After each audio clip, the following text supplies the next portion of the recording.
Sí. Si quieres ver un paraíso, solo mira a tu alrededor y velo. Radio Caput. Desde el lugar de las utopías. En Caput pasan cosas. Yo no quiero llamar periodistas a los sirvientes. No quiero llamar periodistas a los que cobran para destruirnos. Estos que se dicen periodistas y que dicen la verdad pero a medias, hay que ponerles otro nombre. Yo hablo de los verdaderos periodistas. Hay cantidad de radios como esta que se juegan, que les cuesta, que es un esfuerzo enorme, pero que siguen estando en el aire. Me parece que eso es lo que hay que reivindicar. Radio Caput.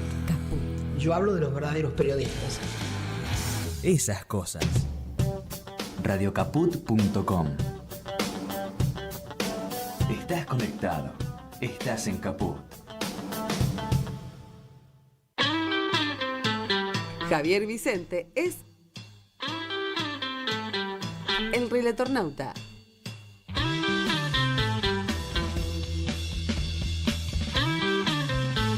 El Relatornauta, los martes y jueves a las 15 en Caput.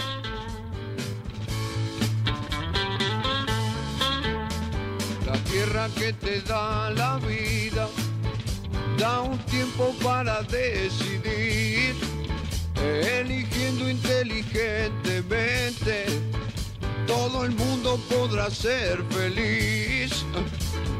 Jugo de tomate frío, jugo de tomate frío, en las venas deberás tener. Buenas tardes, muy buenas tardes a todos, a todas, a todes. Bienvenidos a nuestro Relatornauta Contraataca de cada día lunes y de cada día jueves aquí en la señal de radiocaput.com, a través del YouTube, en el streaming, por supuesto también. Y aquí estamos, recuperando la comunicación con ustedes. El lunes no estuvimos al aire porque estuvo la transmisión especial de Radio Caput sobre el Día Internacional de la Mujer y la marcha que se realizó el pasado lunes. Realmente una transmisión espectacular. Y aquí estamos otra vez con ustedes para dar testimonio en tiempos difíciles, como nos decía Rodolfo Walsh. Y para al mismo tiempo reivindicar a nuestros símbolos patrios. Hoy en día que parece que la palabra patria está en desuso, que ser argentino también estuviera en desuso, que hay que seguir la colonia. Bueno, hoy es el Día del Escudo Nacional. Un día como hoy, la Asamblea del año 13 consagraba al escudo nacional, que estamos viendo como otro de los símbolos patrios, y que representaba sin lugar a dudas a esa Revolución de Mayo, que con espíritu jacobino, porque mucho de ese espíritu jacobino de la Revolución Francesa está presente en muchos de los símbolos patrios y en este caso también en nuestro escudo nacional, allí con el gorro frigio y las manos entrelazadas, que es la representación del federalismo, de las Provincias Unidas. Hoy en día que parece que está de moda ser colonia, nosotros reivindicamos una vez más el espíritu patriótico y la necesidad de que la patria, que significa ni más ni menos que la casa común, nos albergue a todos y no solo a una parte pequeña de la población, que es la que está disfrutando de las mieles del proyecto restaurador oligárquico neoliberal con fachada anarcocapitalista. Más proyecto restaurador oligárquico que nunca, por cierto, ¿no es cierto? Y eso es lo que estamos viendo en la Argentina de hoy en día. donde no les voy a hablar de lo deslomados que estamos, porque nos fuimos a Nueva York gastando la tuya, a disfrutar de la ciudad de las luces, al estilo Manuel Adorni. Por supuesto que no estamos en ese sentido siguiendo la corriente de la mayoría de los medios que hace hincapié en estos detalles, que es cierto que a la sociedad le caen bastante mal, ¿no? Yo creo que un poco esta situación de los deslomados de Adorni podríamos parangonarla con lo que fue la foto de Olivos, pero eso no son más que anécdotas. Es cierto que en la sociedad permean muy fuerte ese tipo de situaciones, que terminan siendo eso, la gota que rebalsan los vasos, ¿no? Un vaso rebalsado por la desocupación, el hambre, la miseria, la pérdida de derechos, una economía que está derrumbada en plena estanflación, pero a veces este tipo de detalles que parecen nimios son los que terminan de alguna manera rebasando el vaso y poniendo a la sociedad de cara a la realidad, a una realidad que no es tal como te la cuentan los medios de comunicación, ¿no es cierto? Que justamente se la pasan hablando bondades de la situación económica y social del país. Es todo lo contrario. Pero tienen que pasar estas cosas a veces como para que la sociedad se dé cuenta. Pero no vamos a ahondar mucho más en eso, mucho hemos hablado y lo vamos a seguir haciendo en cuanto a la caracterización de lo que significa este gobierno y de lo que significa este modelo económico y social. El otro día estuvo muy bien Raúl Utin ahí en el debate que se planteó en La Nación Más cuando dijo, este es el mismo modelo económico de Martínez de Hoz. Por supuesto que los periodistas de La Nación Más se les caían las medias, no sabían cómo responder, pero es una realidad incontrastable esa que señaló Raúl Utin. Pero nosotros vamos a seguir hablando de la guerra, porque de la guerra se habla poco en los medios de comunicación en la Argentina. Estamos bastante desinformados en ese sentido. Hay un sesgo informático que solo da a conocer la visión de los invasores, de los atacantes de Israel y de Estados Unidos, y la verdad que están pasando otras cosas en esta guerra, ¿no? Y a esta altura de las circunstancias tenemos que decir, como bien lo señaló el general Milani, este es el nuevo Vietnam de Estados Unidos. El Vietnam de Nixon es el Vietnam, Irán es el Vietnam de Donald Trump.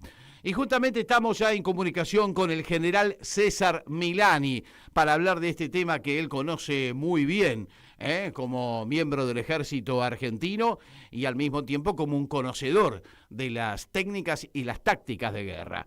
Gracias por atendernos, general. Soy Javier Vicente, aquí en Radio Caput. Bienvenido a nuestro programa. ¿Qué tal, Javier? Un saludo y un saludo a toda la audiencia. Bueno, usted el otro día se permitió adelantar qué podía pasar en este conflicto que muchos caracterizan ya como la Tercera Guerra Mundial, y usted anticipó lo que hoy estamos viendo y que muchos no quieren reconocer, que es una enorme derrota de los Estados Unidos y de Israel. ¿Cómo la interpreta usted, Milani, a los sucesos que están aconteciendo? Yo no me adelantaría, ¿no es cierto?, a decir que esto es una Tercera Guerra Mundial todavía. Me parece que no tiene las características, por más que esté muy afectado, por supuesto, parte del mundo. Digo parte del mundo por decir específicamente Medio Oriente, Estados Unidos, Israel y otras potencias, ¿no es cierto?, que de alguna manera se ven implicadas, u otros países se ven implicados porque digamos, los afectan los ataques de uno o de otro,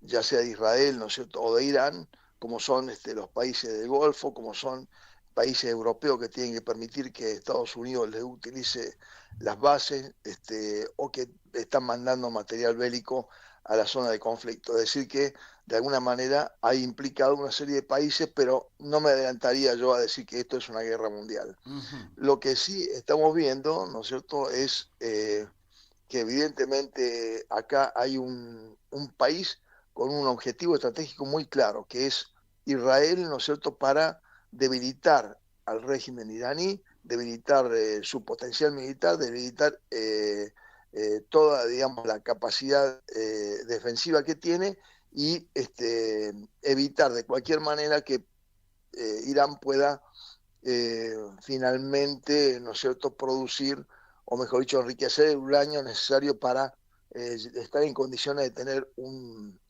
arsenal nuclear. Estados Unidos, el objetivo estratégico de Estados Unidos no se sabe bien cuál es, exactamente no se sabe bien cuál es, y este es el gran problema que hay. Estados Unidos entró directamente en el conflicto, ¿no es cierto?, por casi decisión, digamos, de Israel, que presionó al sistema de lobby de Estados Unidos para que Trump, y por supuesto, Trump, ¿no es cierto?, digamos, haciendo no solamente caso a este sistema lobista de Estados Unidos, el sistema sionista de Estados Unidos, sino que por decisión personal de él y para llamar la atención del mundo y para proclamarse como un liberador de los países de armas nucleares y, bueno, y algunas otras cosas más, fingió, ¿no es cierto?, toda esta cuestión, digamos, de intereses de Estados Unidos, que no las hay, ni tiene un objetivo estratégico bien claro, y entró en la guerra de forma decisiva en el sentido de que con su poder militar, ¿no es cierto?, que todos sabemos que es determinante en ciertos aspectos. Lo fue en el caso de Irak, lo fue en el caso de Afganistán, lo fue en muchos casos, ¿no es cierto?, donde pudo invadir. Invadir significa entrar en territorio, ocupar, ¿no es cierto?, el territorio, ocupar el país, ocupar el Estado y poner un gobierno títere a los Estados Unidos, digamos, que responda a los Estados Unidos. Esto lo hizo. Ahora, lo que está pasando acá, que Irán no es Venezuela, y en Venezuela tampoco lo hizo, tampoco invadió Venezuela, digamos, y tomó el gobierno. El régimen sigue como estaba, pero digamos, acá en Irán el tema todavía es más complicado porque no solamente no entró nadie a Irán, sino que lo único que están haciendo es hostigando a Irán en forma permanente, ¿no es cierto?, mediante ataques aéreos, ellos le llaman ataques, ¿no es cierto?, para reducir la capacidad militar, reducir la capacidad de mando y control, etcétera, de Irán. Bueno, esto ya transcurrido casi 15 días de la guerra, no ha pasado. Esta ofensiva determinante que tenía Israel y Estados Unidos siendo la primera potencia militar del mundo, sobre Irán, bueno, esta ofensiva que iba a terminar en pocos días con Irán, no terminó nada con Irán. Al contrario, digamos, Irán tiene una estrategia a largo plazo, una estrategia de desgaste, una estrategia de llevar este conflicto, ¿no es cierto?, a largo plazo, porque Irán es un país que se puede permitir, ¿no es cierto?, digo que se puede permitir no desde el punto de vista humano, sino desde el punto de vista ideológico y desde el punto de vista, digamos, del gobierno, se puede permitir estoy teniendo retorno, bueno. Ajá, ahí se lo corrige el operador. Bueno, sí. Se puede permitir, ¿no es cierto?, tener cientos y miles de muertos. Bueno, Estados Unidos no se puede permitir absolutamente eso porque la sociedad americana no se lo va a permitir a Trump. Pero no solamente esto, sino que Irán tiene objetivos estratégicos, sí los tiene, por supuesto que los tiene. Irán los tiene, Israel los tiene, Estados Unidos no los tiene. Consecuentemente, lo que está haciendo Irán en esta guerra de desgaste es justamente desgastando el poder político de Trump en Estados Unidos y desgastando el poder político de Netanyahu en Israel, porque a la larga los ciudadanos norteamericanos, los ciudadanos israelíes van a pedirle explicaciones y van a decirle, bueno, esto basta, hasta acá, no se puede vivir en guerra permanentemente, ¿no es cierto?, abajo de los túneles, permanentemente con las sirenas, Estados Unidos gastando miles de millones de dólares mantener este conflicto. ¿Con qué objetivo y con qué ganancia para Estados Unidos? Para Estados Unidos ninguna. Y para Israel, ¿no es cierto?, con pérdidas humanas que ellos las sienten mucho. Hay 1, 2 o 5 muertos y las sienten mucho más que lo puede sentir Irán. Y por supuesto que esto lleva a un desgaste político importante en estas dos naciones. Consecuentemente, en este momento y lo que se ve es una guerra de desgaste en donde Irán está bien plantada, no ha habido ningún retroceso, es mentira que se haya terminado la guerra, es mentira que Irán se rindió, todo es mentira. Estados Unidos no ha puesto un pie en Irán.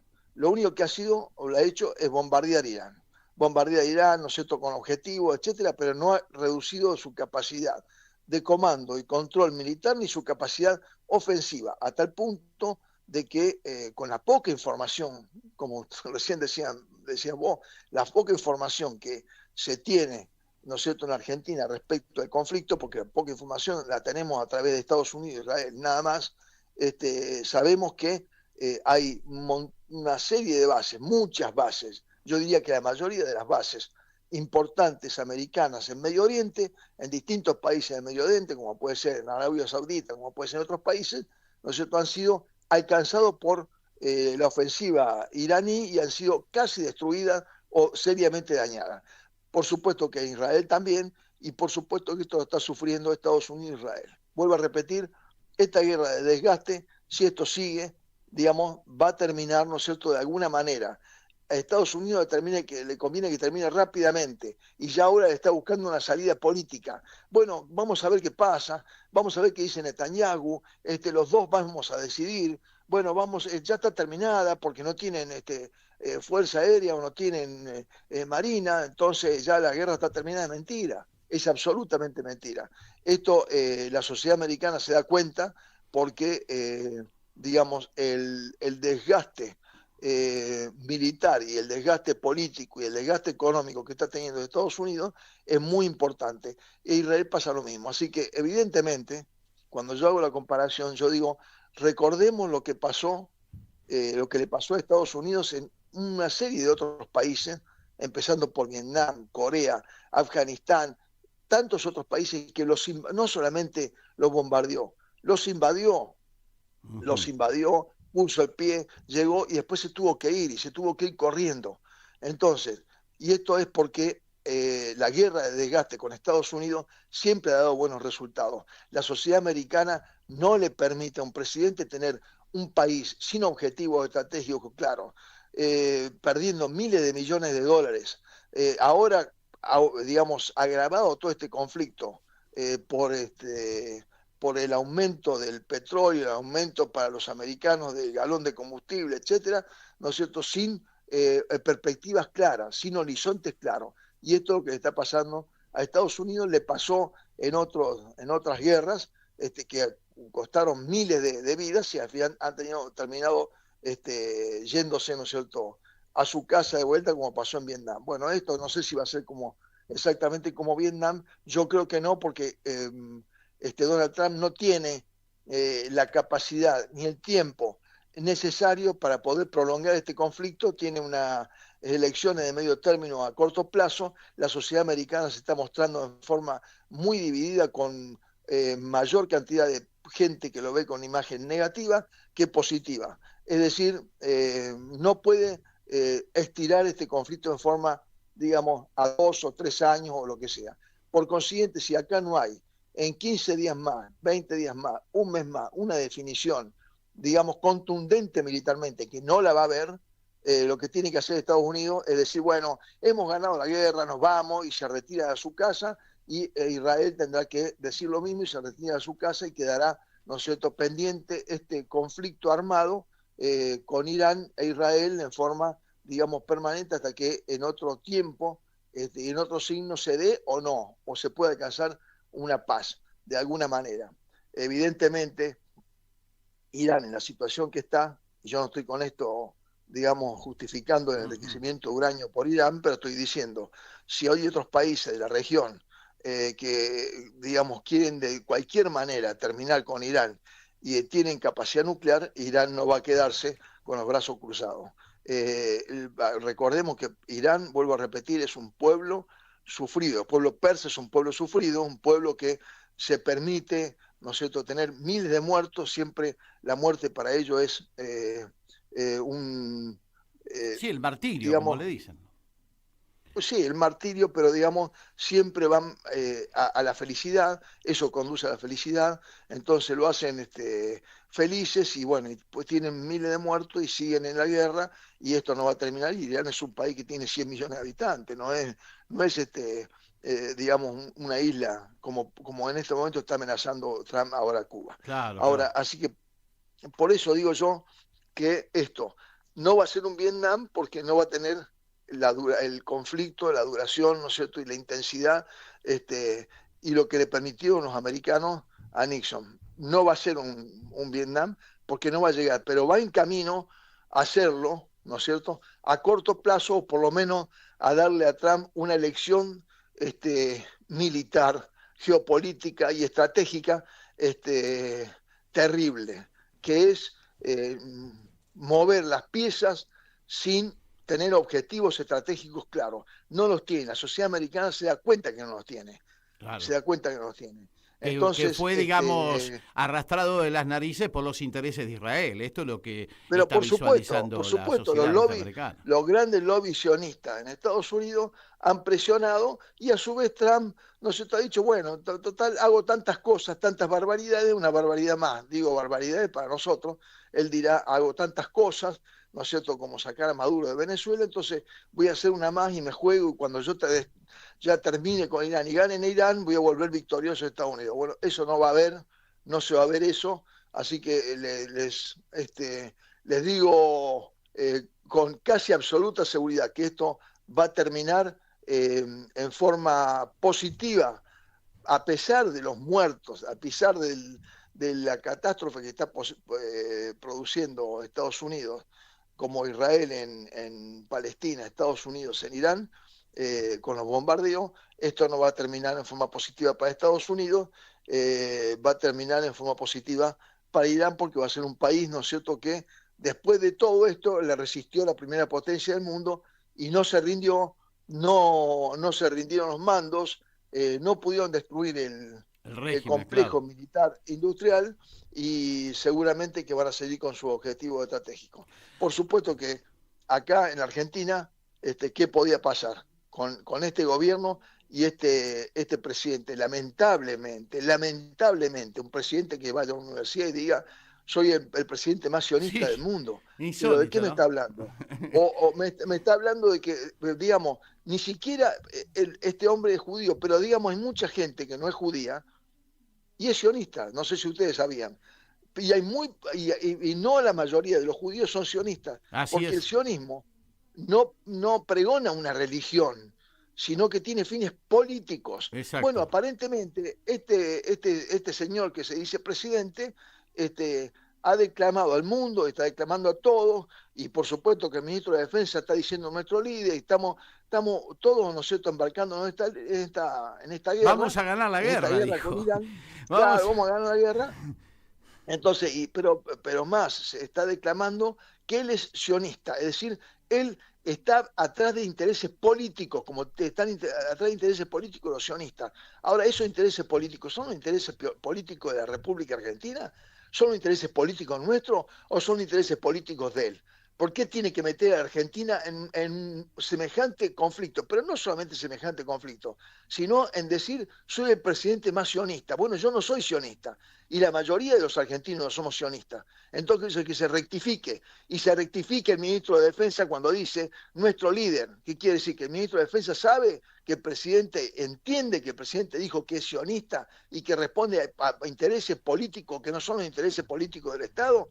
Entonces, pero el ministro de Defensa, ¿a quién va a hacer responder, ¿no es cierto?, al Ministerio de Defensa? ¿A la nación argentina, a la soberanía de nuestra nación, o va a hacer responder los intereses políticos sionistas del presidente? Buena Tiene que explicarlo pregunta. el ministro de Defensa. Buena pregunta.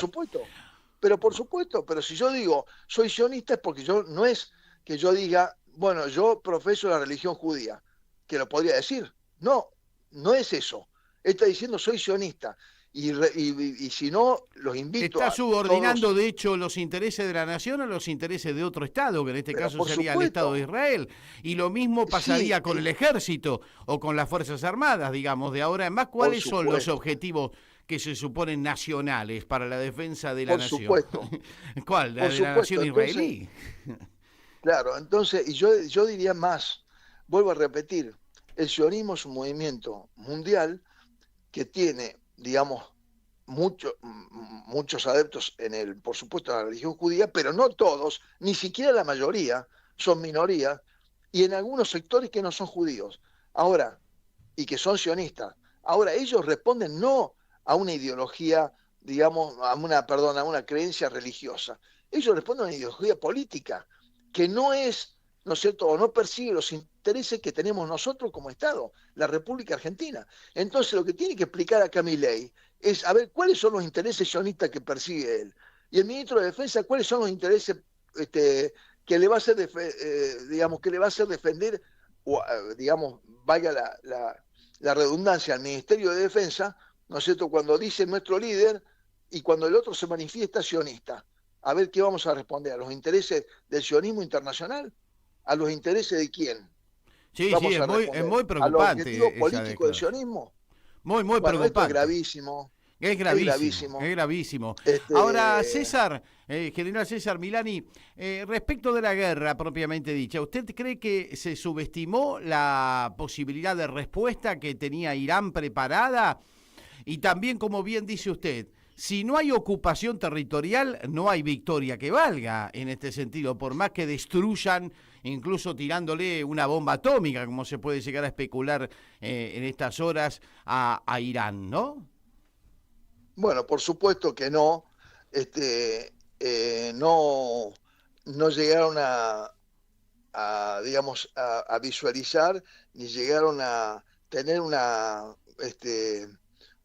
comprensión clara de la capacidad defensiva de Irán. Irán hace 20 años se viene preparando para esto. Por eso que tiene los centros de comando y control muy subterráneos, ¿no es cierto? Todas las posiciones defensivas, aparentemente por las informaciones, pocas informaciones que se conocen, pero que son reales, porque no han podido destruir, también subterráneas, y están en capacidad, ¿no es cierto?, de afectar a todas las bases americanas o norteamericanas, no americanas, norteamericanas, en la región. Con esto quiero decir de que evidentemente han subestimado absolutamente la capacidad defensiva militar de Irán y también han subestimado la capacidad defensiva o la capacidad, digamos, de aguante del pueblo iraní, que vuelvo a repetir, no es,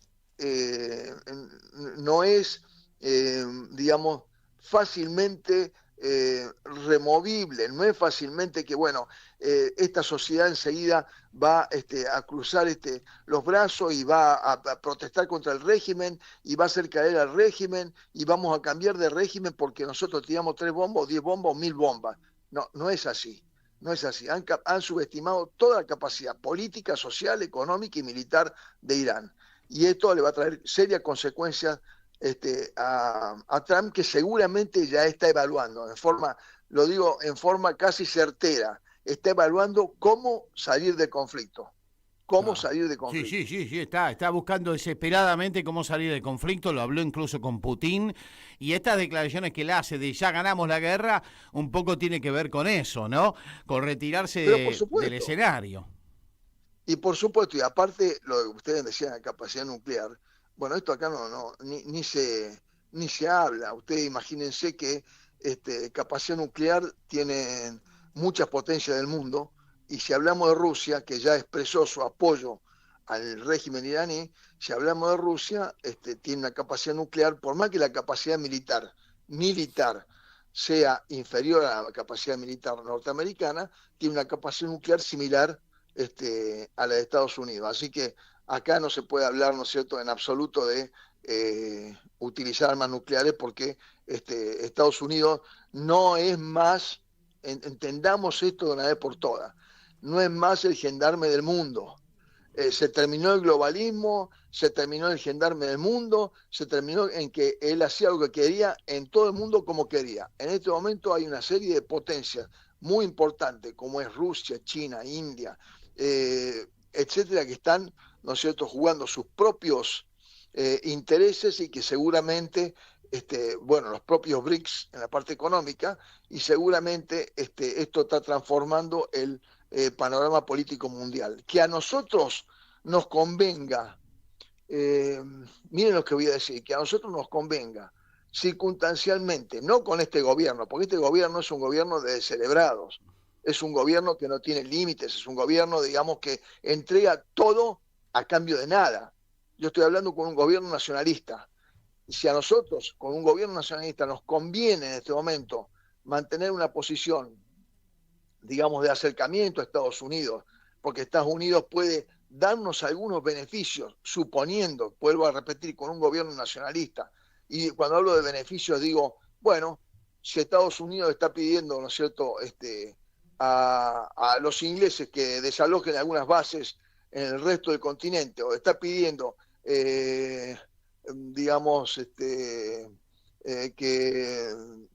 dejen, ¿no es cierto?, de ejercer un poder sobre algunas naciones americanas, en una de esas por ahí nos puede dar una mano con Malvinas y Gran Bretaña, suponiendo. Lo veo difícil, ¿no? Porque finalmente siempre terminan como aliados Gran Bretaña y Está Estados bien, Unidos. pero bueno, pero digamos, como en este momento la geopolítica mundial se está moviendo muy rápidamente, en una de esas por ahí a Estados Unidos le conviene, ¿no es cierto?, asegurarse tener una buena relación con nuestro país si hubiera un gobierno nacionalista, que por supuesto a nosotros tenemos el control prácticamente el control sobre el paso bioceánico, tenemos la proyección antártica y tenemos enfrente a Malvinas. Sabemos que Malvinas está nuestro adversario, que es Gran Bretaña, sí o sí, siempre, hasta que recuperemos las islas. Bueno, en una de esas yo digo, estoy pensando, ¿no?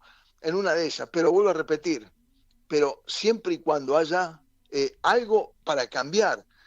No me vengan a hablar ahora, ¿no es cierto?, de que nos conviene que Estados Unidos se acerque porque nosotros en este momento le entregamos a Estados Unidos todo, los recursos naturales, el litio, todo lo que quieren, absolutamente todo. Más, salimos a apoyarlo en una guerra con Irán, que no sé con qué nosotros podemos apoyar una guerra con Irán, pero bueno, estas son las barbaridades, estas son las cosas payasescas que hace el presidente de la Nación y el ministro de Defensa. No sé con qué vamos a apoyar semejante barbaridad. No tenemos las Fuerzas Armadas en una situación paupérrima, con la obra social quebrada, con el 60% de los cuadros, ¿no es cierto?, oficiales, suboficiales y soldados cobrando, cuadros y soldados, cobrando por debajo de la línea de pobreza, y vamos a apoyar una guerra con Irán. Bueno, estas son las cosas que la sociedad argentina tiene que entender que son payasescas e irresponsables, porque, digamos, nadie tiene que dejar de pensar qué pasó después del apoyo de Menem en el Golfo, claro, con las dos naves que mandamos, y después vino, no sé, todas las consecuencias que tuvimos.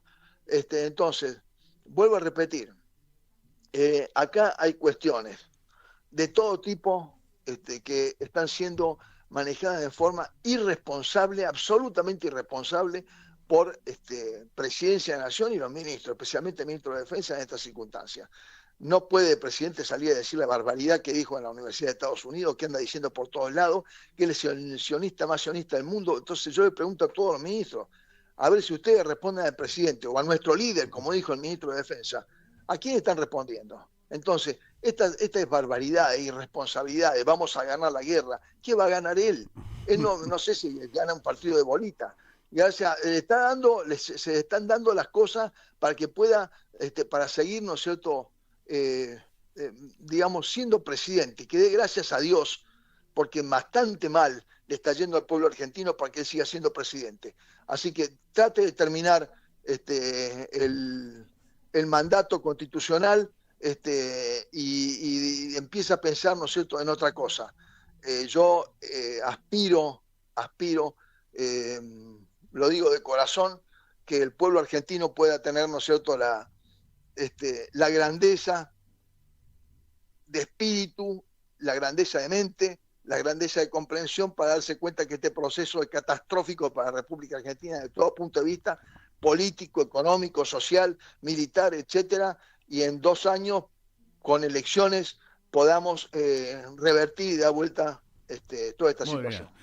Bueno, general, la verdad que ha sido un placer charlar con usted. Seguramente le vamos a invitar una nueva participación de aquí a un tiempito y agradecerle desde ya. Muchísimas gracias, general Milani. Un saludo a toda la audiencia y un abrazo personal para vos. Lo mismo digo. Un abrazo grande, general Milani. Gracias, hasta la próxima.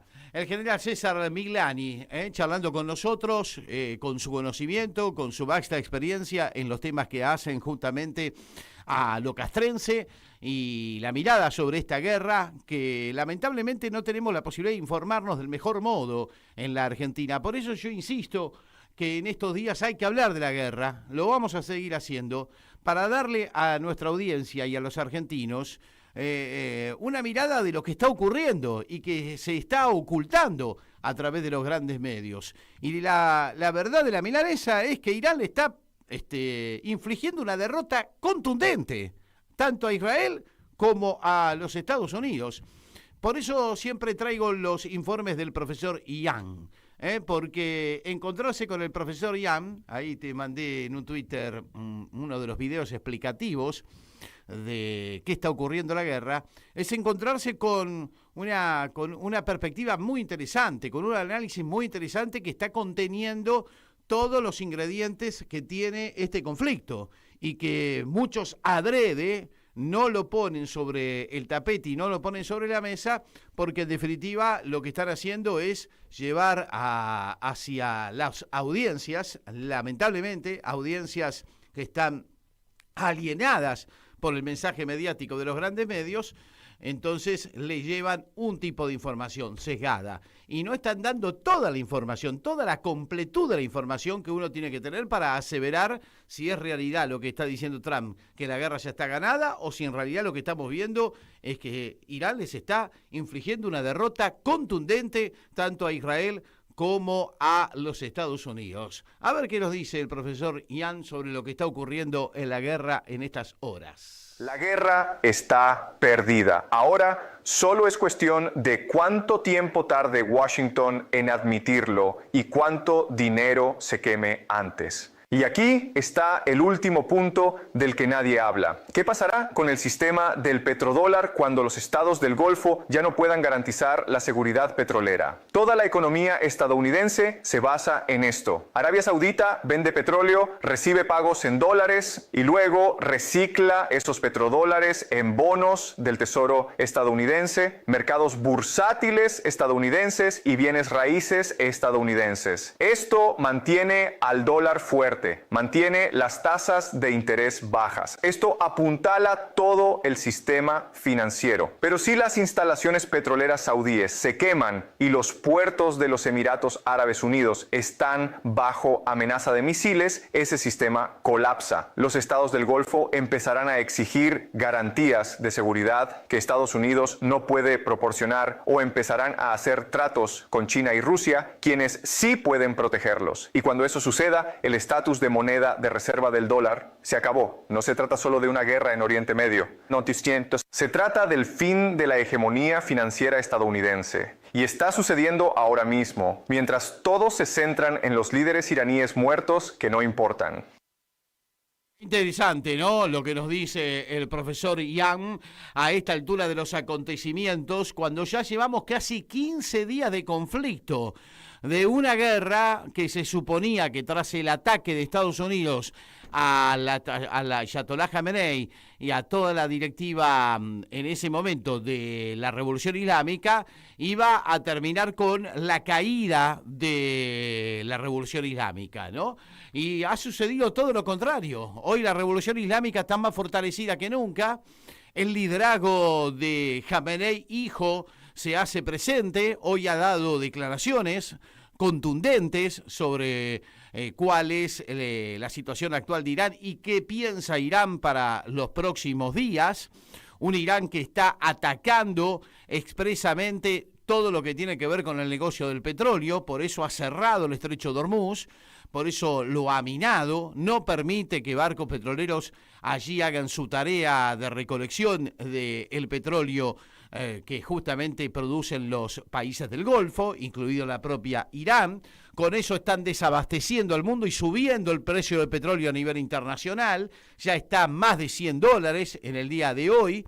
Eso complica a los países que justamente no son productores de petróleo, y a los países que lo son, como la Argentina, lo único que les trae es inflación, porque sigue aumentando la nafta, sigue aumentando en la Argentina y sigue aumentando en los Estados Unidos. Para Estados Unidos es un colapso lo que está pasando con el aumento de las naftas, de la gasolina, como se le llama allí, justamente por esta falta de la misma.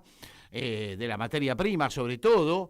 Los países principales han decidido usar las reservas petroleras que tienen justamente para este tipo de circunstancias, pero con ello no alcanza para evitar el colapso energético mundial que se está dando. Y me parece que en ese sentido tenemos que seguir la saga de acontecimientos, porque la Argentina va a estar influida en los próximos meses por lo que pase con la guerra. Porque si finalmente Trump, más allá de que diga que él ya ganó, pero al mismo tiempo se retira y demuestra que en realidad no solo no ganó, sino que perdió, lo más probable es que el trumpismo esté en su etapa final.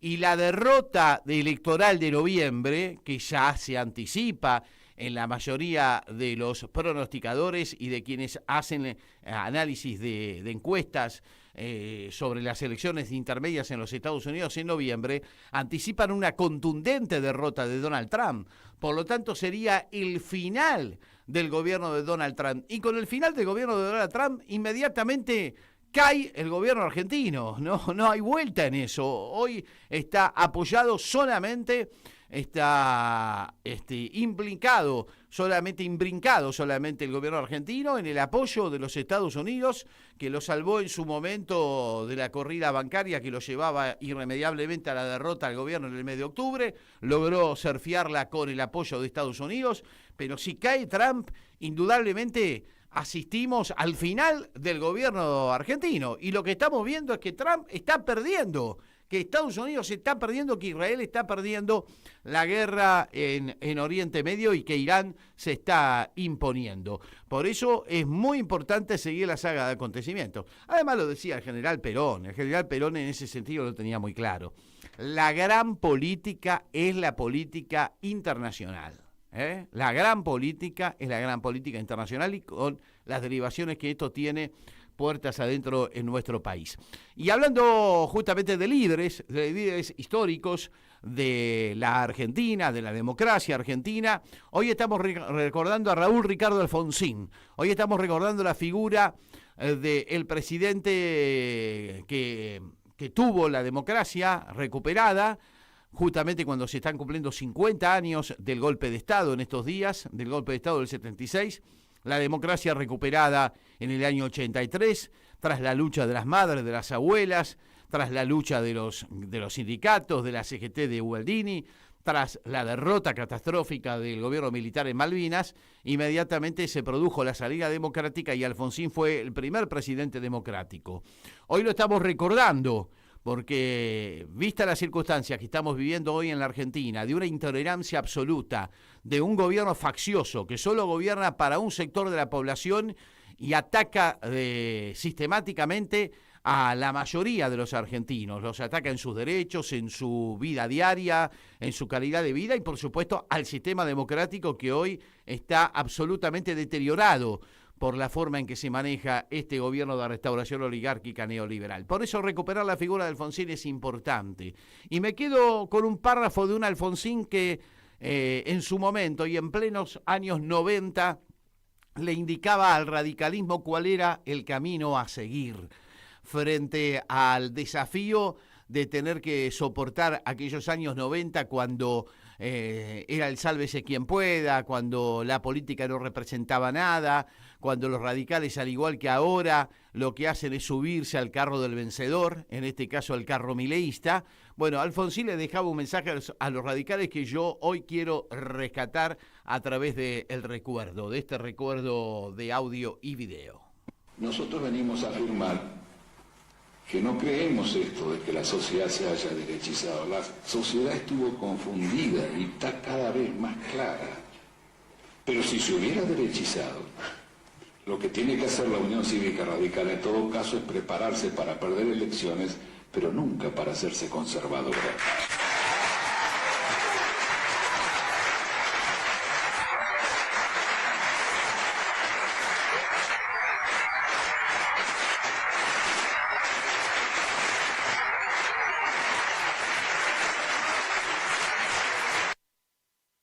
Ahí estaba Raúl Ricardo Alfonsín, justamente hoy lo estamos recordando en el día de su nacimiento, por eso también al mismo tiempo hoy es el día de la militancia radical, así la han consagrado desde la Unión Cívica Radical, sobre todo los seguidores de Raúl Ricardo Alfonsín. Sería bueno que el radicalismo siguiera el ejemplo de lo que marcaba Alfonsín en ese momento, en plenos años 90, ¿no?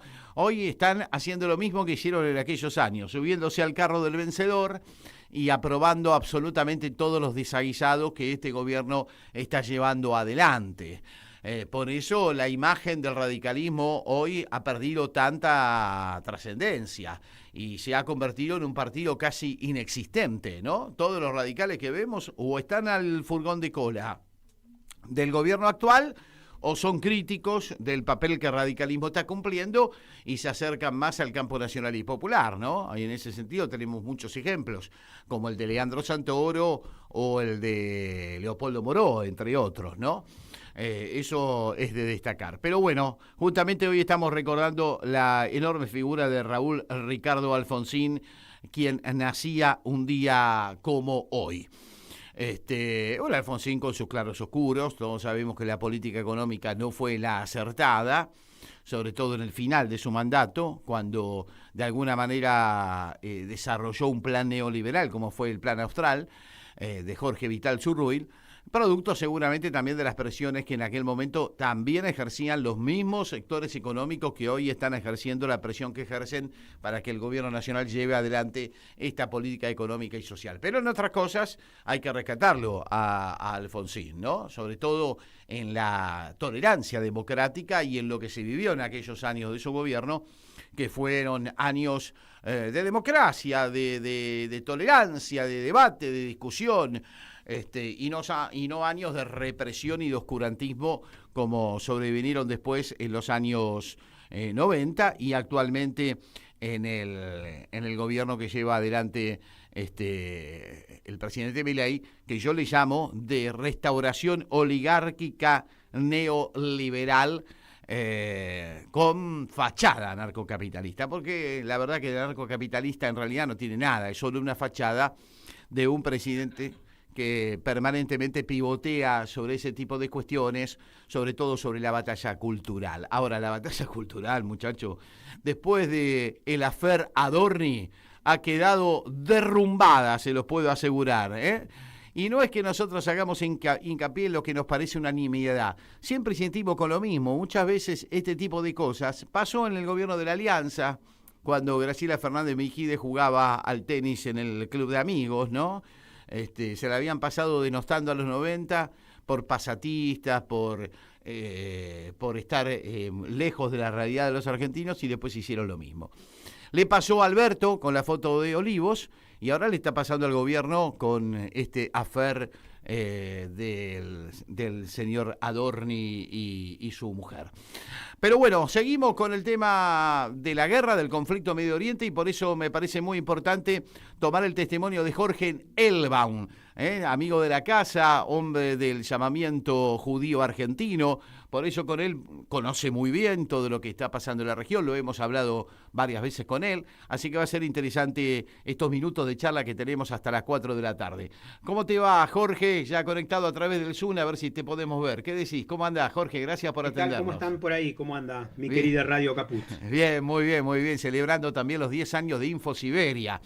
Así que es un instrumento maravilloso de comunicación. Una casa que siento mía también, así que saludos a todos los compañeros que trabajan ahí. Jorge, contanos qué está pasando en este momento en el conflicto de Oriente Medio con Donald Trump, que dice ya he ganado la guerra, pero al mismo tiempo vemos que Irán resiste, y de qué modo, ¿no? La verdad que ha sorprendido a propios y extraños como se la está bancando en este caso la denominada Revolución Islámica. Sí, la realidad es que hay varias guerras en una sola, ¿no? Una cosa es la guerra de Trump, otra cosa es la guerra de Netanyahu y otra cosa es la guerra de la República Islámica de Irán. Vamos a empezar por la guerra de Trump, que pretende convertirse en nuevo emperador a través de acciones que permitan lograr legitimidad interna, que uno podría pensar que inició con las sanciones económicas y los aranceles, que terminó perdiendo en la Corte Suprema de ese país, continuó en Venezuela, al principio de enero de este año, que en realidad no considero que haya ganado porque la revolución bolivariana continúa, más allá de que han tenido un golpe enorme con el secuestro de Nicolás Maduro y Cilia Flores. Y este es el tercer capítulo más brutal, que necesita Estados Unidos salirse rápido, está empantanado, porque crecen los precios internacionales de energía y eso genera inflación, carestía en el transporte, en los fertilizantes para la alimentación y en la alimentación en su conjunto. Entonces, está claramente empantanado, ¿no? En términos militares. La otra guerra es la guerra de Benjamín Netanyahu, que es distinta a la anterior y que probablemente sea la que impide en este momento que haya una mesa de negociaciones, que lo que quiere Netanyahu es obliterar, se llama, ¿no? En términos militares, si se quiere generarle el mayor daño posible a Irán para que le cueste reconstruir su engranaje, tanto político interno, a la República Islámica, como en términos bélicos, ¿no? Es una guerra diferente. Y la de la República Islámica es otro tipo de guerra y su victoria radica en sobrevivir. Claro. En que, digamos, no haya un golpe interno, no haya una guerra civil y la sociedad de 90 millones, 90 y pico millones de persas continúen orientados por un líder supremo, teocrático, hay que decirlo, que ha tenido dificultades en los últimos años por muchos aspectos que no vale la pena ahora profundizar. Pero son tres guerras, digamos, la orientación de la misma guerra tiene tres perspectivas diferentes. Si uno lo mira desde el punto de vista militar, que es muy frío y muy doloroso y muy terrible, uno tendría que pensar primero en cantidad de víctimas, tanto militares como civiles, en infraestructura y en capacidades militares presentes y destruidas. Eso es cualquier análisis. Yo he trabajado mucho en aspectos de defensa, fui director de la Escuela de Defensa Nacional del Ministerio de Defensa, manejo bastante literatura sobre esos aspectos y creo que si uno hace el análisis frío, terrible, digamos, porque implica muertos, heridos, familia destrozada, 180 niñas asesinadas por un Tomahawk de Estados Unidos el segundo día de la guerra, etcétera. Más allá de eso, si uno ve, hace las cuentas, contabiliza esa realidad, ve cómo cada una de estas tres guerras se está desarrollando. Claro, está en pleno desarrollo, bien lo señalás, ¿no? Acá no se acabó nada, pareciera que empezó todo, ¿no? Y con un papel como el que juegan Rusia y China, que parecen espectadores, pero que al mismo tiempo están como expectantes por lo que pueda suceder allí, ¿no? Sí, también ahí hay todo un tema importante de abordar. Primero, uno de los grandes ganadores de esta guerra es Vladimir Putin. ¿Por qué? Por dos aspectos fundamentales. Primero, porque crece el precio internacional de energía y la Federación Rusa es un gran productor y se ha visto limitado en la exportación de petróleo y gas a Europa Oriental producto de la operación militar especial. Entonces, segundo, el 16% de todo el petróleo que consume el más grande consumidor del mundo de petróleo, que es la República Popular China, venía de Irán. China está ya tirando los oleoductos China-Federación Rusa para recuperar lo que Irán no está pudiendo exportar, porque el cierre del estrecho de Hormuz no es solamente la salida de Qatar, Emiratos, Arabia Saudita, etcétera, sino también las exportaciones de Irán. Es decir, que esto que ha logrado Irán en términos militares, que es impedir que el 20% de todo el petróleo del mundo salga por el estrecho de Hormuz, es también un tiro en el pie, porque en algún momento casi el 80% de los ingresos de exportaciones de Irán es petróleo. Cuestión que mucho tiempo no puede sostener eso porque va a implicar obviamente hacia el interior de Irán grandes dificultades. Entonces, Rusia es un gran ganador, primero porque logra colocar el petróleo que no, y el gas que no estaba pudiendo llevar a Irán, y, perdón, que no podía estar llegando a Europa. Y el otro tema que es clave es que la capacidad de producción misilística y de armamento de Estados Unidos, que había sido comprometida a la Unión Europea para que la Unión Europea le pague para dárselo a Ucrania, se está desviando. Claro. Entonces, Ucrania está Ucrania debilitado. Claro. está desesperado porque esta guerra se termine, porque los Patriot, los Tomahawk, qué sé yo, en realidad los compra la Unión Europea en un compromiso que hicieron con Trump, para dárselo a Ucrania, porque Estados Unidos dice: yo no voy a financiar eso más, que lo financie la Unión Europea, es su guerra, ¿no? Yo tengo otras guerras, que la de Irán y la de China, que también es la misma guerra, porque al acogotar a China, mediante la reducción de las exportaciones de Venezuela y de Irán, pretende hacer un daño a la potencia productiva más grande del mundo, que es la República Popular, que viene haciendo un proceso enorme de reconfiguración energética, y ya tiene en su digamos, menú de posibilidades energéticas distintas al petróleo, aunque todavía es el primer consumidor mundial. Claro. De Ahora, fósiles. por lo que deduzco de tus palabras y de tus enseñanzas, Jorge, es que en definitiva esta guerra lo que viene a hacer es digamos, a llenar ese lugar de disputa hegemónica que hoy tiene el mundo. Este mundo multipolar donde ya Estados Unidos no tiene la hegemonía absoluta y donde empiezan a jugar otros actores, ¿no? Y Medio Oriente es como el escenario de disputa de esa hegemonía. En realidad, Ucrania e Irán son las últimas guerras del viejo orden global. Acá se termina, y lo está reconociendo el propio Donald Trump, porque Estados Unidos, si uno es riguroso, no ganó una guerra desde después de la Segunda Guerra Mundial. Perdió en Vietnam, perdió en Corea, perdió en Afganistán, perdió en Irak, y lo único que hizo fue bombardear Libia, Siria, etcétera, pero fueron bombardeos y sin invasión militar.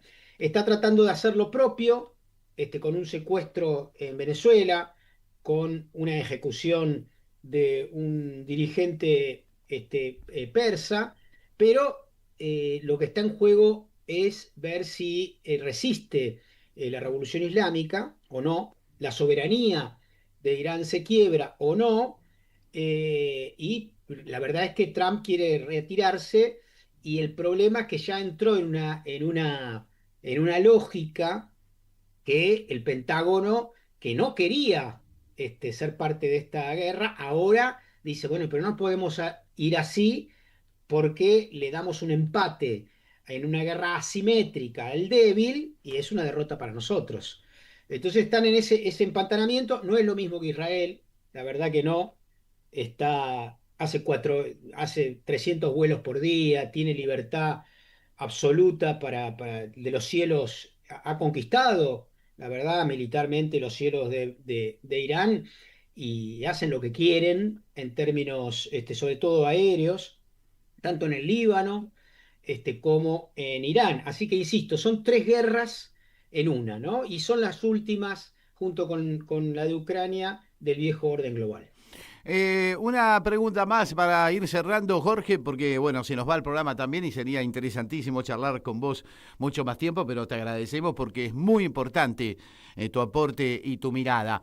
Sé que el sábado también hay un encuentro del llamamiento argentino judío, porque me imagino que están preocupados por el rol que ha asumido la Argentina y sobre todo este presidente que dice que es el presidente más sionista del mundo, algo realmente insólito, ¿no? Y Sí, que le está haciendo un daño grande a la colectividad, ¿no? De la que yo también soy yo parte. ahí discrepo, le está haciendo un daño al sionismo en todo caso. La colectividad judía es plural, hay sectores, la derecha principalmente, que se autodefinen como sionistas, y hay una gran parte de la comunidad, como el llamamiento argentino judío, el ICUF, infinidad de personas que no tienen nada que ver con eso y repudian la limpieza étnica, el apartheid, el genocidio sucedido en Palestina, etcétera, y no tienen nada que ver con eso. Lo que en realidad debiera haber dicho Milei es que es el presidente más entreguista de la historia argentina, más que, en realidad, no responde a los intereses de nuestro país, se suma a guerras de forma irresponsable, sin siquiera respetar la Constitución Nacional, que es el ámbito que sugiere, el ámbito donde se puede declarar una guerra, que es el Parlamento, hace lo que quiere, ningún juez ni la Corte Suprema hacen de oficio. Es decir, haber dicho lo que dijo es de un nivel de gravedad, diciendo que está en guerra, terrible, porque básicamente la institución, que la Constitución dice que puede hacer eso, es el Parlamento, y no hay un juez que solicite el inmediato juicio político para su destitución por quebrar la Carta Magna. Es decir, no hay delito más grave en nuestro país que quebrar la Carta Magna. Es decir, es peor que un asesinato, porque es el contrato social básico, y Milei lo está destruyendo. Respecto, efectivamente, lo que estamos haciendo en el llamamiento es concientizar acerca de que una cosa es la tradición judía, en donde, igual que la tradición católica, vos dentro de la tradición católica tenés a von Bernig, que está preso, un torturador asesino, y tenés a mis hermanos de los curas en opción por los pobres, que siempre han estado del lado de los más vulnerados, etc. Entre los judíos pasa lo mismo. Tenés a tipos como Waldo Wolf, que aplauden el asesinato de niños, sea en Palestina, en el Líbano, en Gaza o en Irán, y tenés gente, obviamente, dentro del llamamiento y muchos otros más, que, digamos, repudian esa política, que es la política de un Estado, que no tiene que ver con nuestro Estado. Nosotros somos argentinos judíos, como hay argentinos musulmanes, como hay argentinos armenios, como hay argentinos hincha de Boca, y dentro de esa pluralidad, por supuesto, hay diferencias. Nosotros consideramos que quienes defienden cualquier crimen de lesa humanidad están, obviamente, se llamen judíos, católicos, islámicos, cualquier cosa, está en la vereda de enfrente de nuestras concepciones del mundo, que son la de Einstein, la de Freud y la de tantos otros que lucharon por un humanismo, por la paz, por el encuentro, por la pluralidad, por el respeto, y no por la guerra y la muerte. Gracias, Jorge. Hasta cualquier momento. Muchísimas gracias. Un fuerte abrazo, viejo. Te queremos mucho. Ahí estaba Jorge Elbaum charlando con nosotros. Bueno, se nos fue el programa, intenso, lindo, hablando de las cosas que no hablan los demás medios, y ese es nuestro rol aquí cada lunes y cada jueves. La seguimos en cualquier momento, Martín. Martín Loza en la operación técnica. Chau, chau, hasta el lunes.